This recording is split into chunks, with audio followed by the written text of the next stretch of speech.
કોઈ મેમ નહીં. જય સર થેન્ક યુ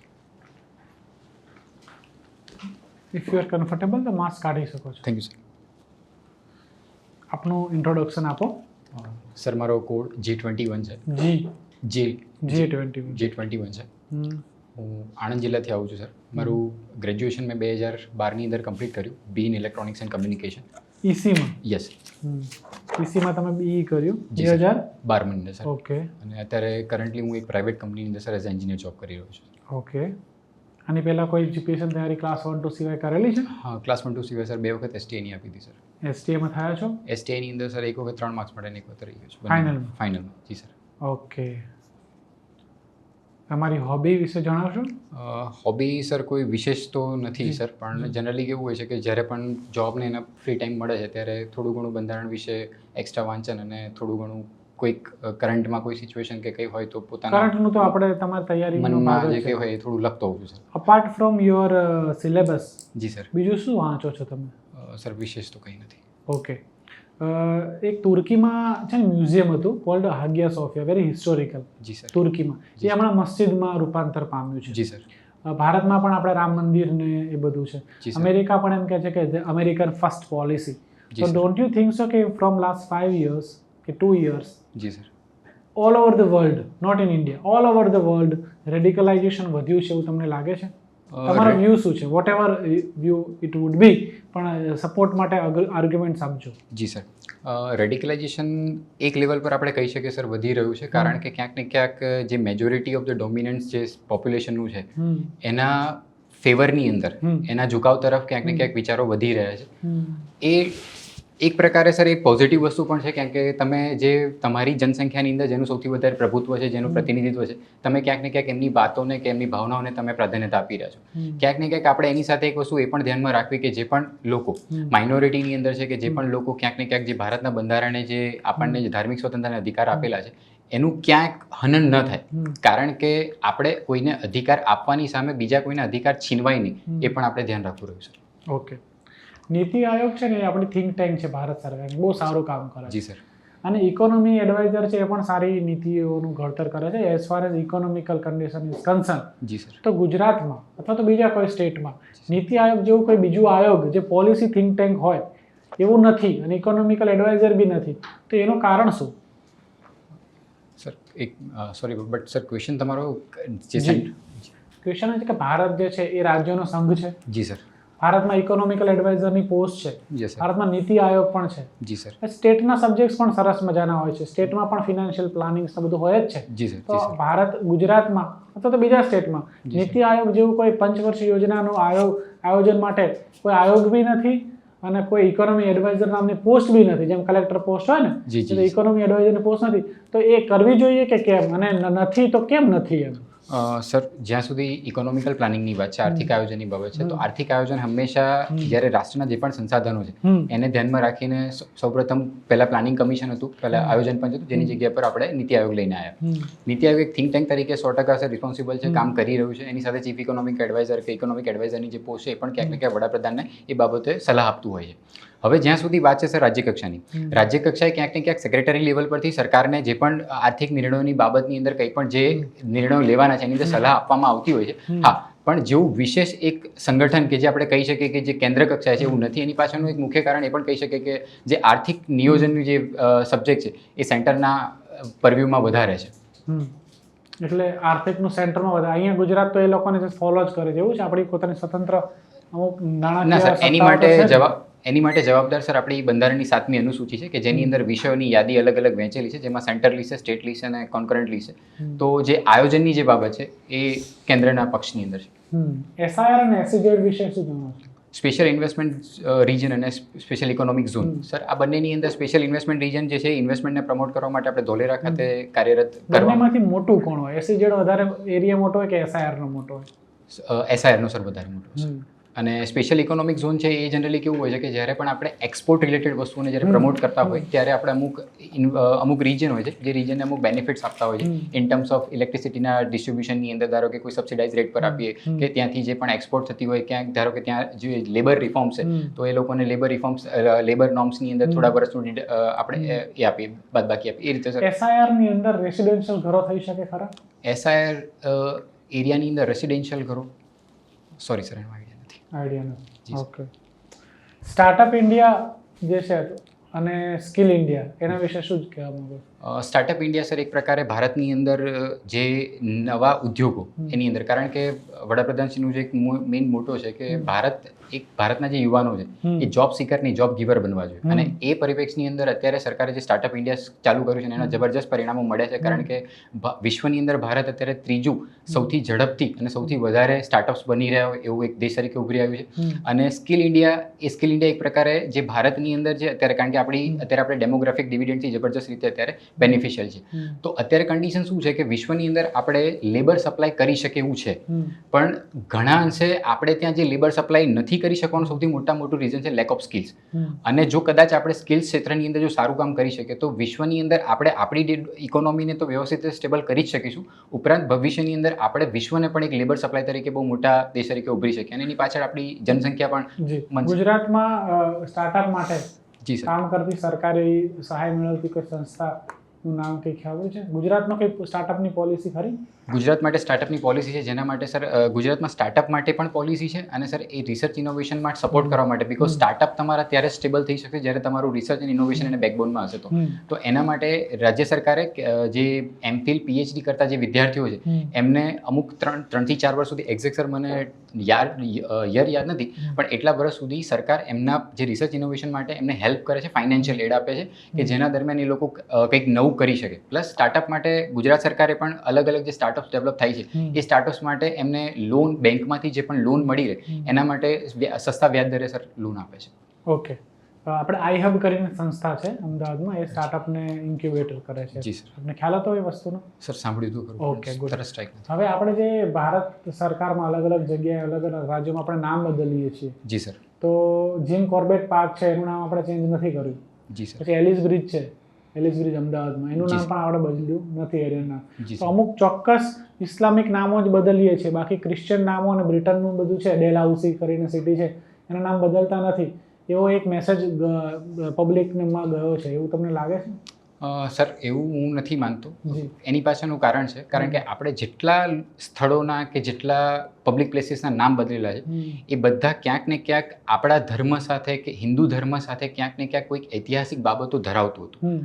આજે કોઈ વસ્તુને ઐતિહાસિક ધરોહરને કારણ કે આજે ઐતિહાસિક જે બાબતો છે એને જેટલી આપણે વધારે સારી ઉજાગર કરીશું એનાથી સીધું આપણું ટુરિઝમ ડેવલપ થઈ શકે છે કારણ કે આજે સિમ્પલી એક્ઝામ્પલ લઈએ કે બુદ્ધ સર્કિટ તો આજે ધારો કે ફોર એક્ઝામ્પલ અયોધ્યાની અંદર ભગવાન રામનું મંદિર બની રહ્યું છે પૌરાણિક ઇતિહાસ એ વસ્તુના તથ્યો છે આપણી જોડે પુરાવા છે તો આજે એ વસ્તુને કરીને કે આપણે એવો સમાજની અંદર જો મેસેજ આપણા તરફથી તો નથી જતો પણ કદાચ સર મેન્યુપ્યુલેશન કારણ કે વિશ્વની અંદર ક્યાંક ને ક્યાંક ભારતને કલ્ચરલી તોડવા માટે ઘણા પ્રયત્નો થાય છે તો બની શકે કે આ મેસેજ કદાચ એનો જ ભાગ હોય. ભારત તો સેક્યુલર રાષ્ટ્ર છે સર બંધારણની દ્રષ્ટિથી જોવા જાવ તો ભારત સેક્યુલર છે સેક્યુલરની જો મારા પ્રમાણે ફિલોસોફી જે મેં વાંચ્યું છે એ પ્રમાણે સર સેક્યુલરિઝમ બે રીતે તમે ફોલો કરી શકો છો. વન કે તમે દરેક ધર્મને ન્યાય આપી શકો અને બીજું કે તમે કોઈ ધર્મ પ્રત્યે ફેવર ના કરશો તો આપણે જે સેક્યુલરિઝમ જે ફોલો કરીએ છીએ એ દરેક ધર્મને પ્રોપર વેથી એન્ટરટેન કરીએ. એકેડેમિક બેંક ઓફ ક્રેડિટ એવું સાંભળ્યું છે? બેંક ઓફ ક્રેડિટ એટલે એજ્યુકેશનના જે ક્રેડિટ હોય ને માર્ક્સ આપણા એની આખી બેંક છે કે તમે બીજા સ્ટેટમાં જાઓ તો પણ તમારું ફર્ધર સ્ટડી તમે શરૂ રાખી શકો એના વિશે કોઈ આઈડિયા ખરો? જી સર નથી. અચ્છા સરકારમાં કેમ આવવા માંગો છો? સરકારમાં સર મારું આવવાનું મુખ્ય કારણ એ છે કે અત્યારે જે હું જોબ પ્રોફાઇલની અંદર છું સર એ હું કેવી છે જોબ પ્રોફાઇલ? સર અત્યારે હું આપણે જે ડેરી સેક્ટર હોય ડેરી સેક્ટરની અંદર અલગ અલગ ડિપાર્ટમેન્ટ હોય છે સર એમાં જે રેફ્રિજરેશન સેક્શન છે એ રેફ્રિજરેશન સેક્શનની અંદર સ્પેસિફિકલી સર હું એઝ અ પ્રોજેક્ટ કોર્ડિનેટર તરીકે કામ કરું છું. મારી પ્રોફાઇલની અંદર મટીરિયલ પ્રોક્યોરમેન્ટથી લઈને જેનું ટોટલ પ્લાન્ટ ઇન્સ્ટોલેશન સુધીનું એના પ્રોફાઇલમાં આવે છે સર.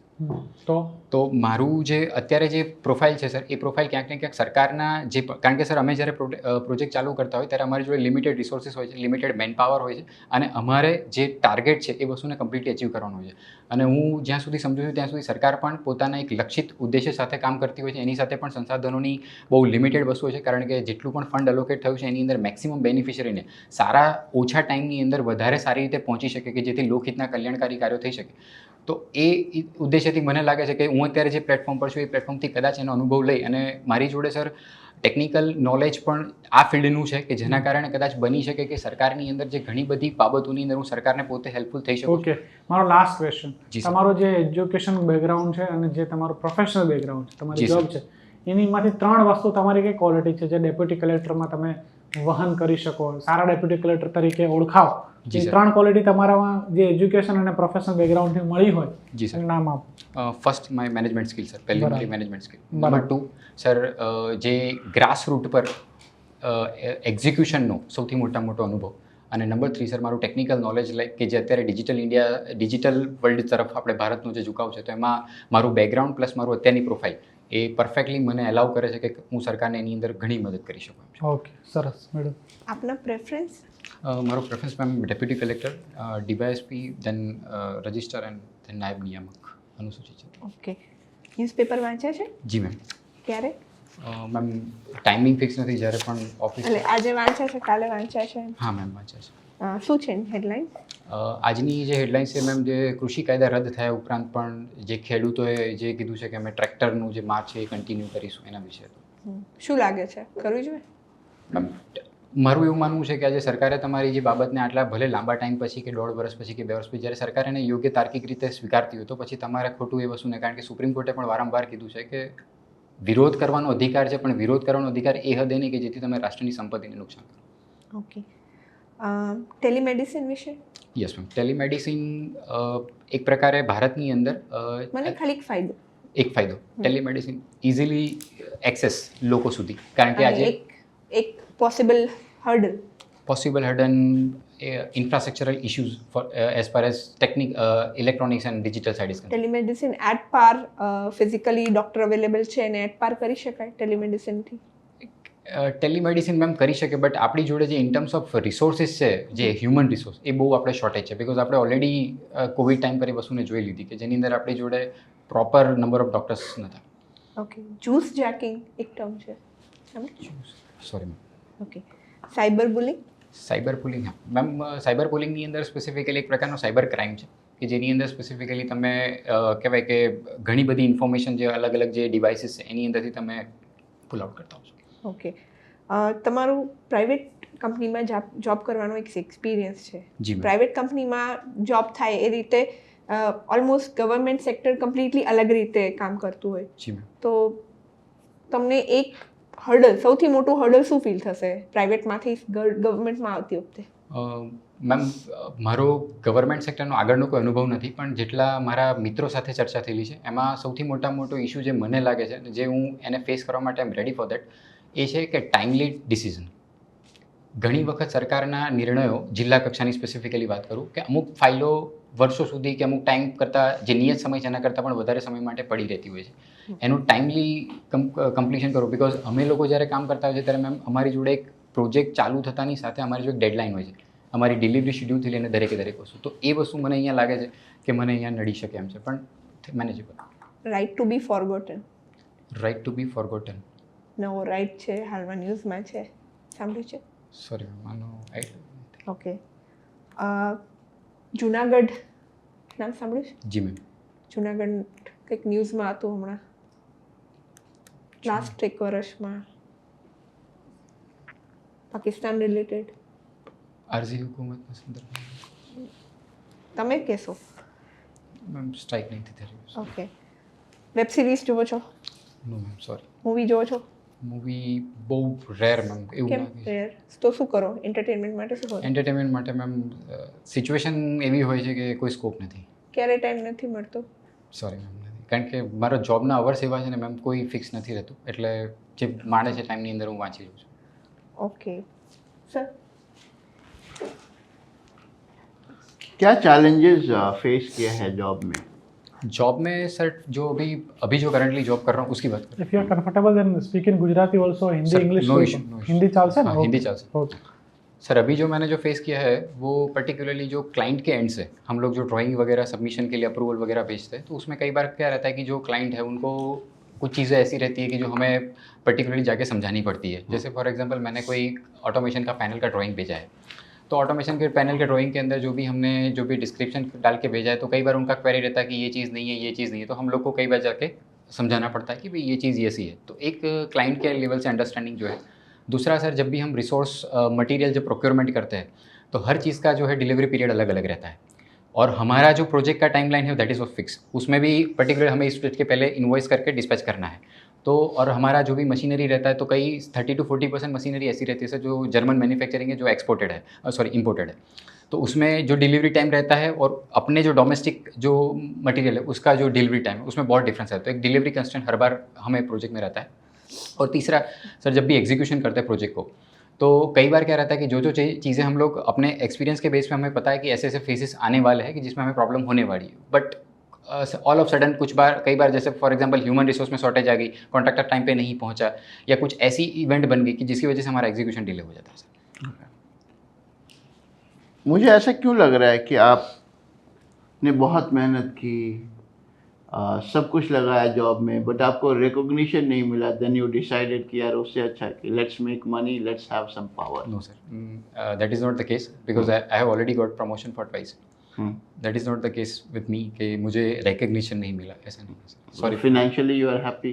फिनेंशियली सर अभी जो मेरी नीड है उसके हिसाब से तो I am happy. Okay, so what is one thing which is bringing you to the government? Sir one of the most important thing कि apart from the job security, status and all this thing, मेरा जो सबसे बड़ा जो motive है sir, वो इस system में आने का सबसे बड़ा मोटिव है कि जो हमें जो कॉन्स्टिट्यूशन में जो दिखाया गया है एक वेलफेयर स्टेट, बिकॉज मैं जो भी कर रहा हूँ ना sir, ultimately I am doing beneficial for end user only.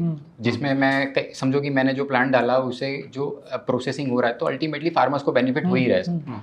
मैं चाहता हूँ कि उसको मैं एक लार्जर स्केल पे लेके जाऊँ, कि जिससे मैं, और उसमें क्या रहेगा कि यहाँ पे मैं सर डायरेक्टली अब जो फार्मर्स वगैरह है उनके डायरेक्ट कांटेक्ट में नहीं आ रहा, बट यहाँ पे मैंने काम को देखा है सर, मेरे जो दोस्त लोग हैं वहाँ पे, तो मेरे को लगता है कि जो मेरी स्किल्स है, जो मेरा टेक्निकल नॉलेज है, प्लस मेरा जो मैनेजरियल नॉलेज है, जो मेरा एडमिनिस्ट्रेटिव नॉलेज है, ये पोस्ट पे सर मैं डेफिनेटली कुछ कर सकता हूँ।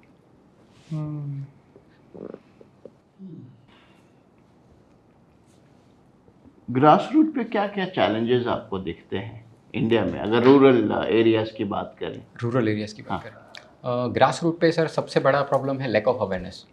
जो सरकार क्या चाहती है उन लोगों के लिए, सरकार क्या करना चाहती है वही उनको पता नहीं है। नंबर टू है sir lack of education. Education की मामले में क्या है कि सर उनका एक लेवल पे ऐसा है कि उनको खुद को इच्छा नहीं है, क्योंकि सरकार ने मिड डे मील स्कीम चलाया है। आप देखोगे सर उसके बेनिफिट्स कई डिस्ट्रिक्ट में बहुत ज़बरदस्त मिले, बट कई जगह पे लोग दैट इज़ वो यूज़ कर रहे हैं, बस खाली आपको 2 टाइम का या 1 टाइम का खाना मिल रहा है या नाश्ता मिल रहा है उसके लिए कर रहे हैं। तो एक चीज़ जो मैं कंसीडर करता हूँ सर, एक अवेयरनेस के साथ साथ एजुकेशन के रिगार्डिंग जो एक अंदर से मोटिव होना चाहिए कि भाई हमें एजुकेट होना है। बिकॉज जहाँ तक हमारे कॉन्स्टिट्यूशन मेकर का कहना है कि अगर आप एजुकेटेड नहीं हो तो आप कुछ भी नहीं हो, बट बिकॉज कि डॉक्टर बी आर अम्बेडकर ने जैसे बोला है कि शिक्षित बनो बाद में संगठित बनो, उनमें लैक ऑफ एजुकेशन है सर, उसकी वजह से वो लोग जो स्कीम्स उनके लिए बन रही है उसको भी सही तरीके से उनको नॉलेज नहीं है।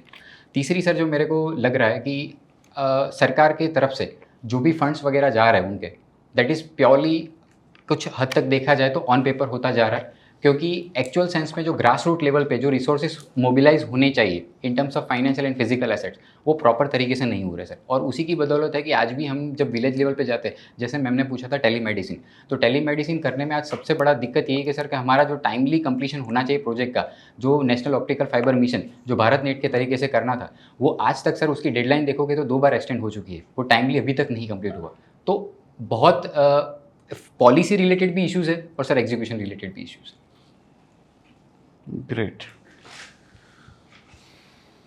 गुड। जी सर, ઓકે આપણો ઇન્ટરવ્યૂ પૂરો. બસ બસ તમારો ઇન્ટરવ્યૂ પૂરો થાય છે. जी sir, we are I personally impress with your knowledge. जी सर, તમારો કોન્ફિડન્સ પણ સારો છે, બોડી લેંગ્વેજ થોડીક હજી સુધારી શકાય, જી સર ક્લીન શેવ કરીને આવો તો વધારે સોરી સર એ ના એ વાંધો નહીં, સોરીનો પ્રશ્ન નથી, તમારે હજી તો ત્યાં બતાવવાનું છે. This is just a mock test. જી સર ક્લીન શેવ કરવાની જરૂર હતી. જી સર તમે શાંતિથી પ્રશ્ન જવાબો સાંભળો છો, એકદમ ક્યુરિયસ થઈને સાંભળો છો, જી સર એ મને ગમ્યું, મને બધાને ગમ્યું. એટલે તમારું ઓવરઓલ સારું છે, પણ બીજા છોકરાઓ પણ મહેનતુ છે, બીજા છોકરા પણ સારા જવાબ આપે છે.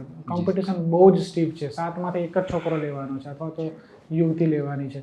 તો competition is a very stiff, મહેનત કરવી પડશે. The way you represent is really good. તમે કીધું કે ગ્રાસરૂટમાં બધું અમુક નાણાકીય વસ્તુ નથી જતી, પણ ડીબીટી તો છે જ, ડાયરેક્ટ બેનિફિટ ટ્રાન્સફર છે. એટલે તમારે અમુક જવાબ આપતી વખતે થોડુંક બેલેન્સ રાખવું પડશે. અને જ્યાં સુધી ગવર્મેન્ટની બધી સ્કીમ છે જી સર એને બહુ જ સરસ રીતે આપણે મેનેજ એટલે કે લાગુ પાડી રહ્યા છીએ, પણ ક્યાંક ખામીઓ છે. એટલે મોટાભાગે લગભગ પોઝિટિવ થોડુંક રહી અને પેલું બોલશો તો વાંધો નહીં આવે. અને તમારું જે નોલેજ છે, જી સર આ પ્રોફેશનલ નોલેજ, આ આઈટીઈસી એનું તમે બહુ સરસ બોલ્યા, જે સરે પ્રશ્ન પૂછે, મેડમ પૂછે.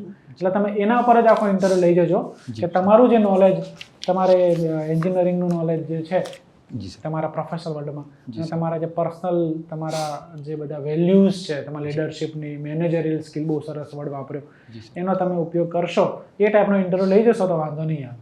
બરાબર, બહુ જ સારું પરફોર્મન્સ છે. Best wishes. તમારું પ્રેઝન્સ ઓફ માઇન્ડ બહુ સારું છે કે તમે સરને જવાબ આપતી વખતે મારા ક્વેશ્ચનનું રેફરન્સ આપ્યું. બહુ રેરલી લોકો રેફર કરે અને કોરિલેટ કરે, so that is a good point. બીજું છે, તમે થોડા સ્પીડી છો, લિટલ બિટ સ્પીડી સ્પીચમાં. સોરી ધીમે ધીમે થાય તો વેલ એન્ડ ગુડ, ના થાય તો બહુ કોન્સ્ટન્ટ એફર્ટ્સ નહીં નાખતા. You are going good. So જો ખાલી તમારી પાસે ટાઈમ હોય તો થોડું બોલવામાં થોડા તમારી सा સ્પીડી છે, એટલે થોડુંક પોઝ આપો તો બેટર રહેશે. Otherwise very good. ક્યારે છે ઇન્ટરવ્યુ? મેમ 26th છે ફાઇન, તો બેસ્ટ ઓફ લક. ચાલો. તમારું ઘણું સારું છે, don't feel. You should be confident enough. ठीक है. ડીસી મામલતદાર એસો તો ખબર છે ને શું કામ હોય છે, થોડું વાંચી જો લેજો. પ્રોફાઇલ પ્રોફાઇલ જોઈ લેજો. પ્રોફાઇલ हाँ, एसओ का देख लीजिएगा. श्योर सर वन बंधु कल्याण योजना जो है, गवर्नमेंट के जो भी वेलफेयर स्कीम्स है, स्पेशली गुजरात में जो रिसेंट टाइम्स में आई हैं, सेक्शन वाइज कि वुमेन के लिए क्या है, बच्चों के लिए क्या है, शेड्यूल्ड ट्राइब्स के लिए क्या है, उसके बाद आप पूरा का जो कॉन्सेप्ट है डॉक्टर कलाम ने दिया था, जी सर ठीक है, पूरा कॉन्सेप्ट जरूर एक बार पढ़ लीजिएगा. उसका वीडियो भी देख लेंगे तो इट वुड बी गुड. जी sir okay, Best of luck. Best wishes.